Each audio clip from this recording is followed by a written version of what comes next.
আল্লাহ কেন আমাদের এই কষ্টকর দুনিয়া সৃষ্টি করেছেন?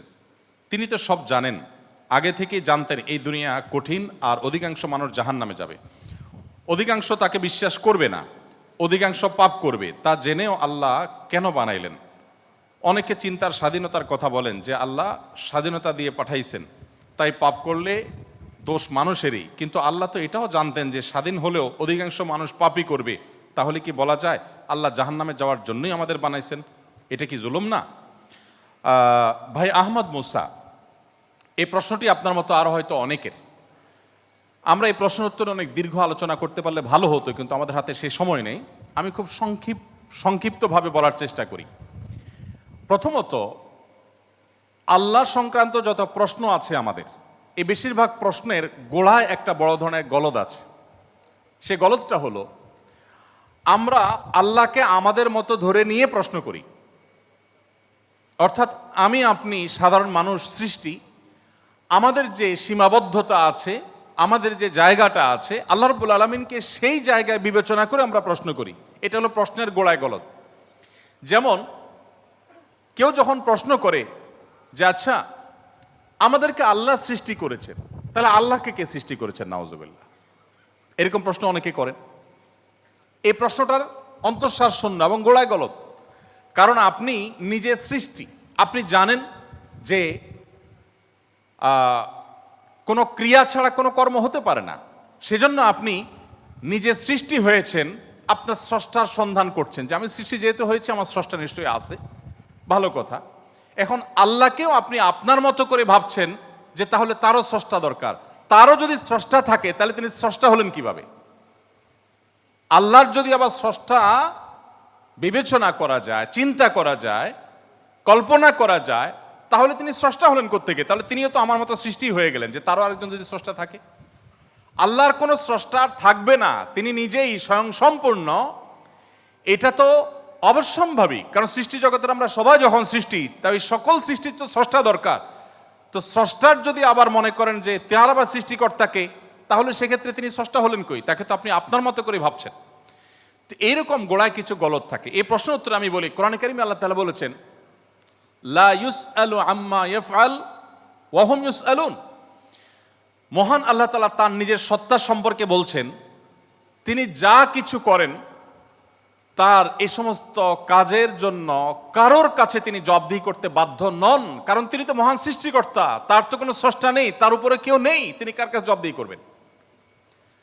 তার কোনো কাজের জন্য তিনি কারোর কাছে জবাবদিহি করেন না, কিন্তু সবাইকে তার কাছে জবাবদিহি করতে হয়। এখন আপনি যদি আল্লাহর কাছে কোনো বিষয়ে প্রশ্ন রাখেন, আল্লাহর ব্যাপারে আপনার যদি প্রশ্ন জাগে, তাহলে তার মানে আপনি আল্লাহকে জবাবদিহিতার আওতায় আনতে চাচ্ছেন। মহান সৃষ্টিকর্তা যিনি সকল কিছুর সৃষ্টিকর্তা, তাকেও যদি আপনি জবাবদিহিতার আওতায় আনতে চান, তাহলে তিনি মহান সৃষ্টিকর্তা হলেন কিভাবে সম্ভব? এবার আসা যাক, প্রশ্নে আপনি লিখেছেন যে বেশিরভাগ মানুষ জাহান্নামে যাবে, আল্লাহ জানেন, তাহলে আর দরকার ছিল কি তৈরি করা? এখন এখানে রুটিন দায়িত্বপ্রাপ্ত উপাচার্য মহোদয় আছেন।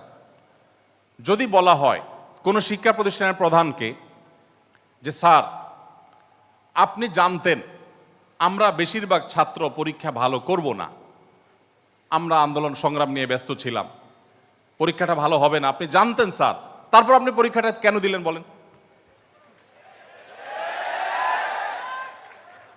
কোন কথার উপরে ঠিক? পরীক্ষা দেওয়া হয়েছে কেন? এই জন্য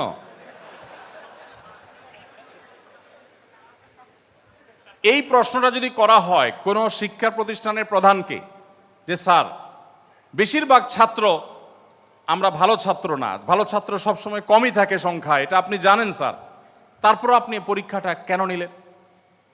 স্যার যদি পাল্টা প্রশ্ন করেন, পরীক্ষা যদি আমি না নিতাম, তাহলে তোমরা বলতো স্যার আমরা পরীক্ষা দিয়ে দেখতেন, সবাই পারতাম। এ কথা বলার অপশন থাকতো কি থাকতো না? স্যার আপনি পরীক্ষা দেন নাই কেন?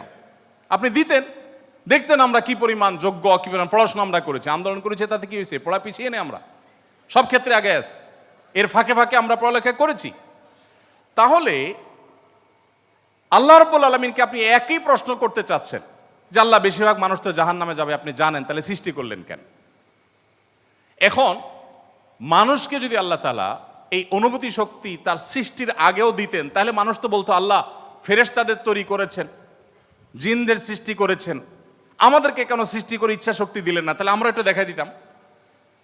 আপনি এই প্রশ্ন তো আল্লাহকে করতে পারতেন। মূলত এই সমস্ত প্রশ্নের গোড়ায় গলত আছে। দেখুন, আল্লাহ রাব্বুল আলামিন যখন মহান সৃষ্টিকর্তা, আপনি একটি পুতুল তৈরি করেছেন, একটি পুতুল তৈরি করেছেন মাটির, দুটি পুতুল তৈরি করেছেন, একটি পুতুল আপনি রেখেছেন, আরেকটি পুতুল আপনি ভেঙে দিয়েছেন। এখন আমি যদি আপনাকে প্রশ্ন করি, ভাই কাজটি কি ভালো হলো? একটা পুতুল রাখলেন, আরেকটাকে ভেঙে দিলেন, কেন এরকম করলেন? আমার এই প্রশ্ন করাটা আপনাকে যদি আমি জবাব দিই তার আওতায় আনি, যে আপনাকে বলতে হবে এটা ইলজিক্যাল কাজ, কেন করলেন? আপনাকে প্রশ্ন যদি আমি করি, এই প্রশ্ন করার কি অধিকার আসলে আমার থাকার কথা? আপনি পুতুলটা সৃষ্টি করেছেন মাটি থেকে, করে আপনার একটা ভালো লেগেছে রেখেছেন, আর একটা ভালো লাগেনি ভেঙে ফেলেছেন। পৃথিবীর কোনো মানুষ আপনাকে জবাব দিয়ে তার আওতায় আনতে পারে, এই অধিকার আছে কারোর? থাকার কথা না। এটা একান্ত আপনার ব্যাপার। আল্লাহ রাব্বুল আলামিন যখন কিছু মানুষকে জান্নাতে দিবেন, কিছু মানুষকে জাহান্নামে দিবেন, জাহান্নামীদের সংখ্যা অনেক বেশি হবে, এই সংবাদ জানার পর আমার মধ্যে তো এই তাড়া কাজ করার কথা, যদি আমাকে জাহান্নামে যেতে হয় তাহলে আমার পরিণতি কি হবে? তাহলে আমি কিভাবে বাঁচতে পারি, কিভাবে রক্ষা পেতে পারি, কিভাবে আমি আল্লাহর কাছে আর্গুমেন্ট করতে পারি, কিভাবে প্রার্থনা করতে পারি, কিভাবে নিজেকে আমি সে শুদ্ধতার পথে রাখতে পারি? আমার তো সেই প্রচেষ্টা থাকবে। সেটা না করে আমি আল্লাহকে প্রশ্ন করছি, আল্লাহ কেন দিবেন জাহান্নামে, বলেন আগে। ব্যাপারটা কেমন হলো? আসলে আল্লাহ সম্পর্কে ধারণা না থাকার কারণে, বা আমাদের মতো করে আল্লাহকে ভাবনা চিন্তা করার কারণে, কল্পনা করার কারণে এই ধরনের প্রশ্ন আমাদের মনে আসে। যেহেতু আমাদের সামনে জান্নাত অথবা জাহান্নাম দুটি পথের একটি, অতএব একজন ইমানদার, একজন বুদ্ধিমান মানুষ, তিনি তার জান্নাতের পথকে সুগম করার চেষ্টা করবেন, জাহান্নাম থেকে বাঁচার চেষ্টা করবেন। তিনি আল্লাহকে প্রশ্ন ছুড়ে দিবেন না। আল্লাহকে প্রশ্ন ছুড়ে দিয়ে কি হবে বলেন? আমি আরেকটা উদাহরণ দেই। ধরুন, আপনি একজন মানুষ, আপনাকে বলেছে দরখাস্ত দিতে, তুমি আমার কাছে দরখাস্ত দাও।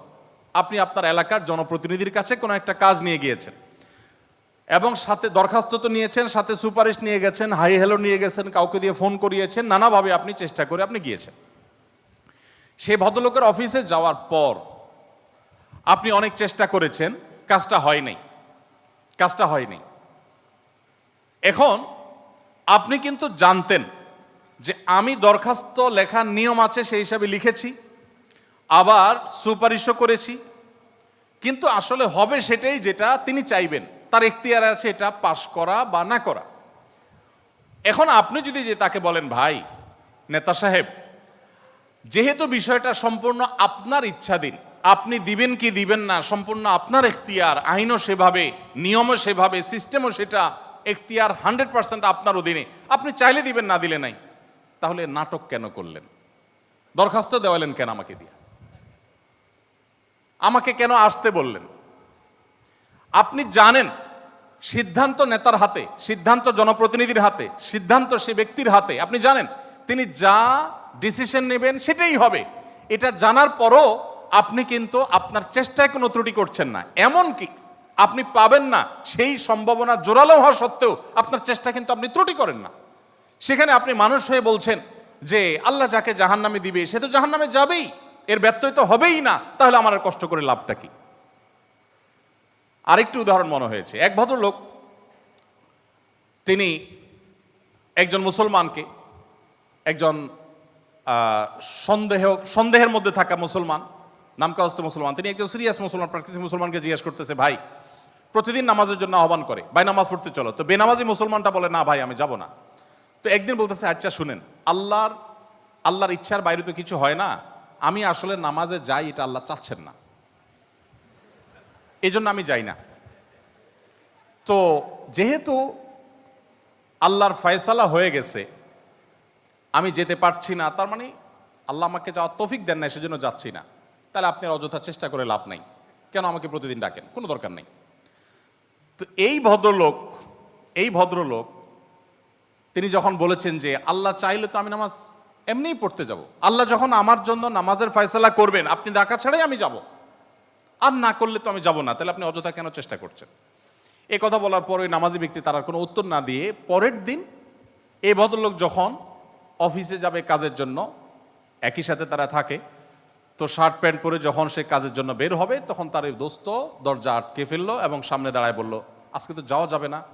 তো বলে, কেন যাওয়া যাবে না?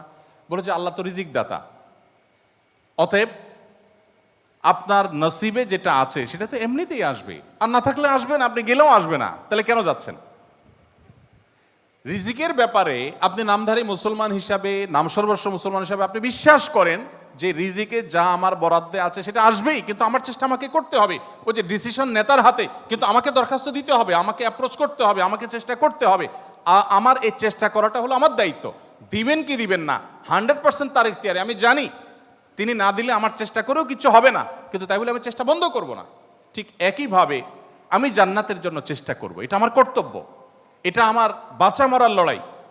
আল্লাহ তাআলা আমাকে জান্নাতে দিবেন কি দিবেন না ডিসিশন তারটাই চূড়ান্ত, তাহলে আমার কাজ করে লাভ কি? এই প্রশ্ন একেবারেই অবান্তর, একেবারেই অযৌক্তিক, কারণ পার্থিব জীবনে অন্য কোনো ক্ষেত্রে আমরা এটাকে অ্যাপ্লাই করি না।